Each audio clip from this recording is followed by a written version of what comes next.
Hello குட்டீஸ், எல்லாரும் எப்படி இருக்கீங்க? நல்லா இருக்கீங்களா? இன்னைக்கு நாம வீடியோவுல வாயடக்கத்தின் முக்கியத்துவம் பற்றி ஒரு சின்ன கதை மூலம் பாப்போம். சரி, வாங்க வீடியோக்குள்ள போலாம். ஒரு அடர்ந்த காட்டில் ஒரு வேட்டைக்காரன் விட்டு சென்ற சிங்கத்தின் தோல் கிடந்தது. அந்த வழியாக வந்த ஒரு கழுதை அதை பார்த்தது.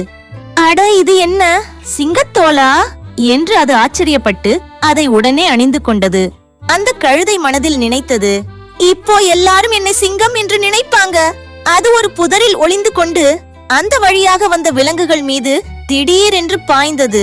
முயல் ஓடியது, மான் ஓடியது, குரங்கு ஓடியது. அனைத்து விலங்குகளும் பயந்து ஓடின.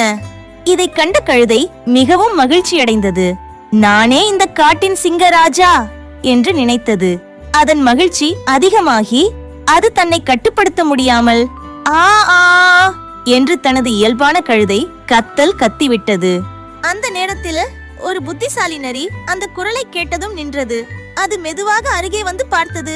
பிறகு சிரித்துக் கொண்டே சொன்னது, நீ வாயை மூடிக்கொண்டிருந்தால் என்னையும் பயமுறுத்தி இருப்பாய்.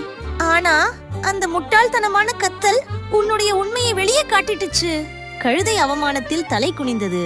தோற்றம் வைத்து சில நேரம் ஏமாற்றலாம், ஆனால் பேச்சு அல்லது செயல்கள் உண்மையை வெளிப்படுத்திவிடும்.